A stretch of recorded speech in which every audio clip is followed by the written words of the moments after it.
Her name was Clara DeWitt, but most folks just called her the Widow, a title earned too young, too fast, when her husband, the best damn bounty hunter west of the Red Fork, bled out in the dust chasing a man no one else dared to follow. Since then, Clara lived with a rifle under her bed, a flask in her boot, and grief so thick it dulled every word she spoke. She had no family left, no land of her own, and no interest in pity.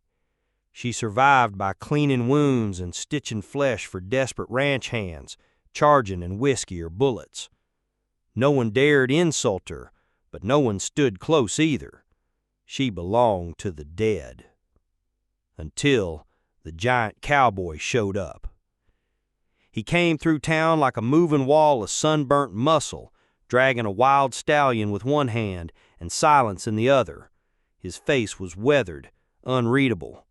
His voice came only once that day, when he stepped onto her porch, looked her in the eye and said, "I need a wife, and you need strong sons." He didn't smile, didn't offer flattery or gifts, just said it like it was the weather. And Clara didn't laugh, didn't slam the door. She just blinked, because no man had ever spoken to her like that, not even her husband. The saloon laughed about it for days, the widow and the giant, like a bad dime novel. But none of them knew what Clara had seen in his eyes. Not lust, not loneliness, just a man who had lost something too.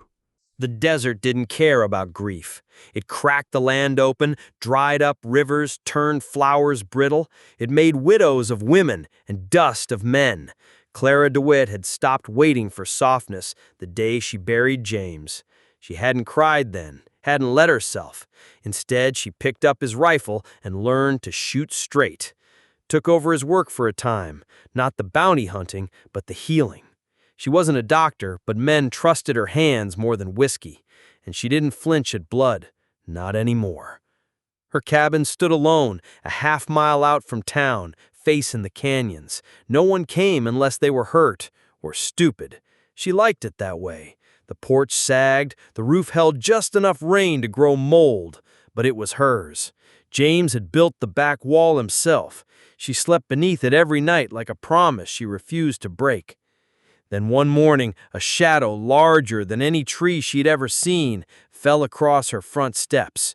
She opened the door before he knocked. Maybe some instinct warned her. Maybe the wind carried his presence ahead of him.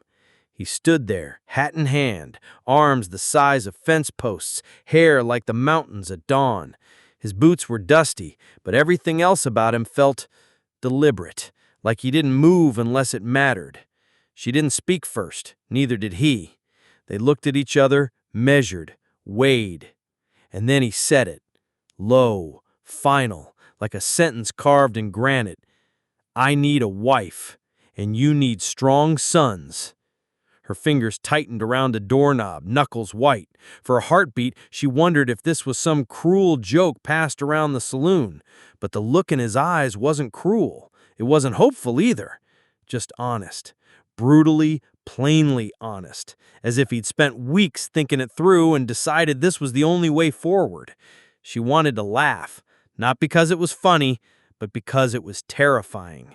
She finally asked, "You think I need sons?" He didn't nod, didn't blink, just waited. And for reasons she couldn't explain, Clara didn't shut the door. That night she didn't sleep. She thought of James, of all the plans they never made, of the names she had once written in a notebook for children they'd never have. She thought about the nights spent silent, aching for someone to say something real. And she thought about that giant stranger who hadn't begged, hadn't tried to charm, hadn't promised a fairy tale. He just offered her purpose, structure, a future built not on dreams, but on need. By morning, her hands still trembled, but she was standing on the porch again, waiting for him. He returned. This time, she asked him in.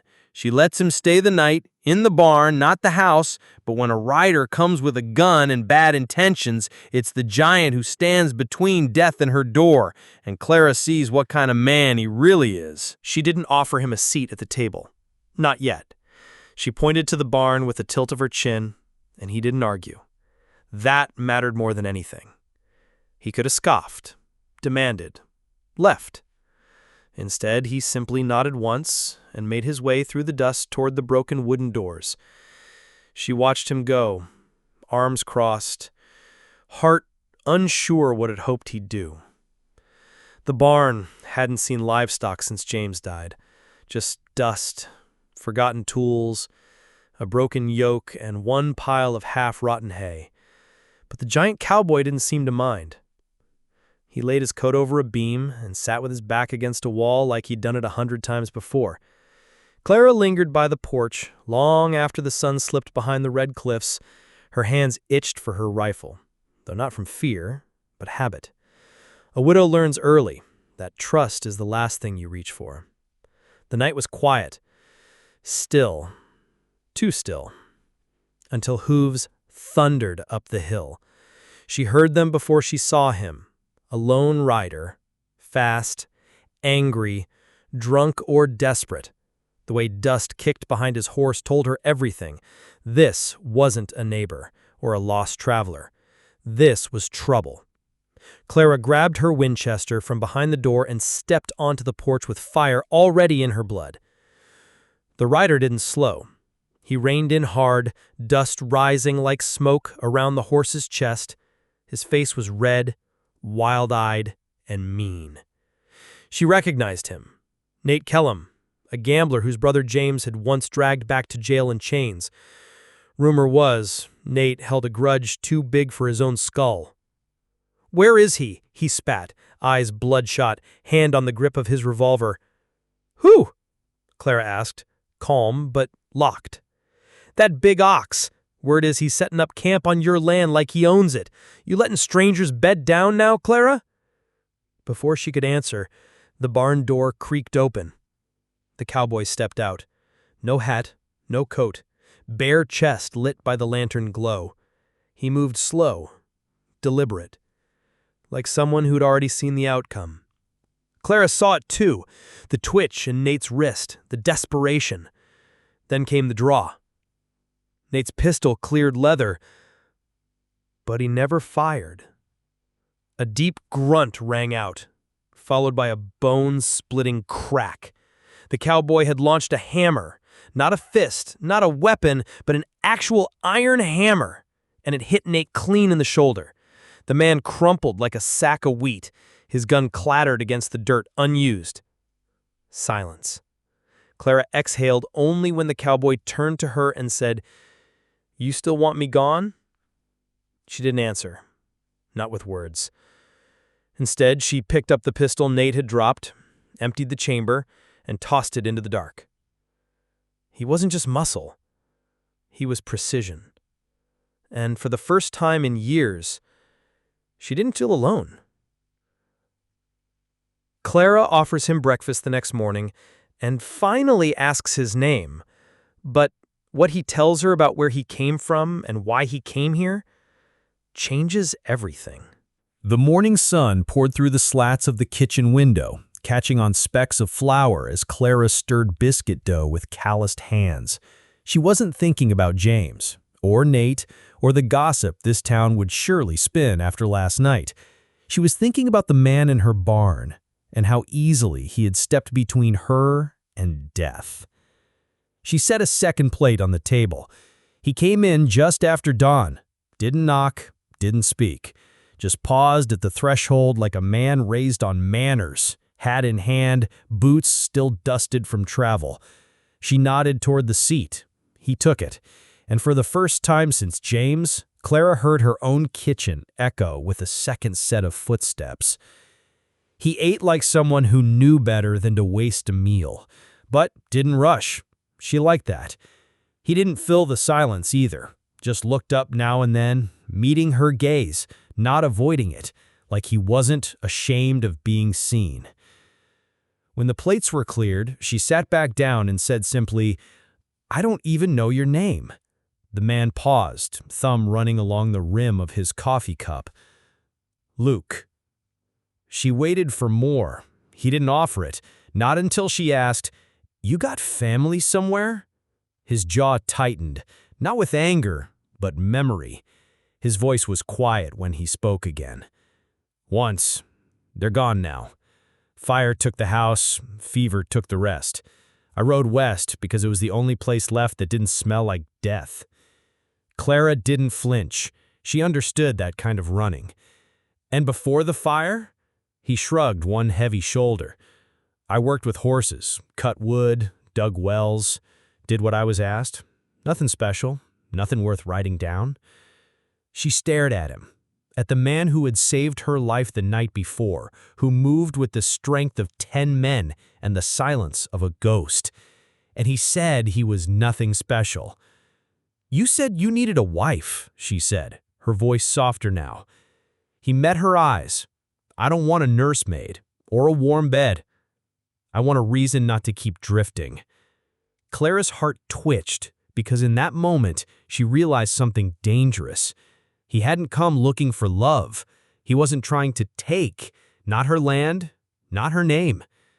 He was offering something quieter, harder, more enduring, a place to belong.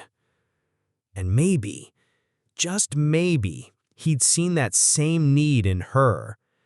Clara brings Luke into town, not as a stranger, but walking beside her. But the sheriff sees it, and for the first time in years, he steps between his daughter and a man. Because Luke is not just any cowboy, and the law has long memories. The wind shifted that afternoon. It blew down from the north, colder than it should have been in late spring, rattling the tin signs along Main Street. Inside the sheriff's office, now repurposed into the mayor's domain since the town had outgrown gun justice, sat a man with silver hair, a cravat too fine for dust, and a ledger heavier than any rifle. Mayor Harlan didn't take kindly to surprises, and a giant stranger building a life with the widow of a bounty hunter was a surprise he didn't ask for. He called her in alone, offered a drink she didn't touch, then leaned back in his chair with a smile that didn't reach his eyes. Clara knew men like him. She'd seen them try to talk her late husband out of a kill or into a bribe. They always smiled first. "You've got every right to rebuild, Mrs. Granger," he said, "but you ought to consider how fast things can unravel in these parts, especially when newcomers stir the pot." She said nothing, just leveled her eyes at him like she used to level a rifle. "I've kept this town peaceful for years. Men like him, they don't come here to settle. They come to stake, to take. And you're smart enough to know that." Still, she said nothing, but inside her jaw locked tight. "He's too big," the mayor added quietly, "and peace is too fragile." She stood, not out of disrespect, out of refusal.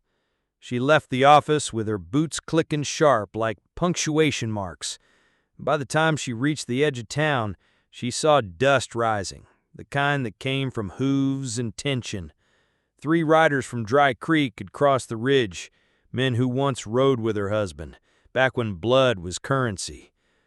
They weren't here for pleasantries. She knew it by the way one of them spat before speaking. They eyed the new barn, the fresh paint on her fence, and the man stepping out with hammer in hand, all calm and giant-like. The tallest of them smirked. "You trade in a killer for a workhorse, Clara?" Before she could answer, Luke was already between them. No weapon, just presence. His shadow stretched longer than theirs, and his silence louder. The riders didn't draw, not yet, but they didn't leave either. That meant trouble. That night she watched the sun bleed behind the hills, her heart tight as a clenched fist. The town wasn't just whispering anymore. It was shifting. Sides were being chosen. The next morning, Clara found something nailed to the barn door, a message written in blood-red paint. Trouble wasn't coming. It had arrived. The sun barely crested the horizon when the dust stirred again at the edge of town. This time it wasn't wind or cattle. It was boots, 3 pairs, kicking up soil with grim intention. The bounty hunters had returned, not with insults, but with rifles slung and pistols at their hips. The saloon doors flinched open like they sensed trouble, windows filled with cautious eyes. The townsfolk didn't speak, but they gathered, drawn by the scent of something primal, a reckoning. Clara stood on the porch of the clinic, arms crossed over her chest, breath shallow. Luke stood in the yard. No hat, no weapons, just his frame, tall and broad, planted like an oak in storm winds. When the first hunter, Ray, with his broken nose and restless fingers, called him out, Luke didn't answer. He stepped forward. Clara moved to follow, but a hand grabbed her arm. Old Ben, the blacksmith, shook his head. This is his. She froze. Her eyes never left Luke. The three men spread out, trying to flank him. Townspeople gasped quietly. The mayor watched from behind a curtain. Someone whispered, "He's dead." Another muttered, "They'll shoot him like a dog." But Luke didn't stop. When the second man, lean and fast, reached for his holster, Luke lunged. Not like a man, like thunder. His fist caught the man mid-motion, and the crack of bone was louder than any bullet. The hunter dropped like a sack of wheat. The others hesitated. One faltered. The other raised his gun. But Luke was already there. He didn't punch to kill. He struck to end. A rib cracked. A jaw turned sideways. One of them crawled through the dirt, blood in his teeth, calling for his mother. The third dropped his pistol without ever firing a shot. Luke stared him down until he ran. Silence. For a full minute, the town said nothing, just the wind, just the groaning of the beaten men. Then a voice, soft, trembling, rose from the crowd. "About time someone stood up to them." Heads turned. It was Martha, the widow who rarely spoke to anyone since her husband died in the mines. Another voice joined. "He didn't even draw." Another, "That man could have killed him, didn't." Luke turned slowly. His eyes met Clara's. She stood on the steps now, alone. Her arms no longer crossed, her breath no longer shallow. She walked to him, past the fallen bodies, through the dirt, through the whispers. She looked up, and she said only one thing. "I see you." Luke lowered his eyes, then nodded once. The town saw it too. Not all, but enough. The town began to shift, but not everyone was ready to forgive, and not everyone believed the giant cowboy had come only for peace. It came quietly, like rot under floorboards. Not in the sunlight of noon where cheers still echoed faintly from Luke's stand, but under the black hush of night. Clara didn't sleep, not fully. Since her husband's death, something in her had changed. She sensed danger like a hound senses storms. She heard the click before she saw him. A shadow slithered past the edge of the barn, crouched low and cruel. One of the hunters, the one who hadn't fought, only watched and fled, had returned. Not for a fight, for a kill.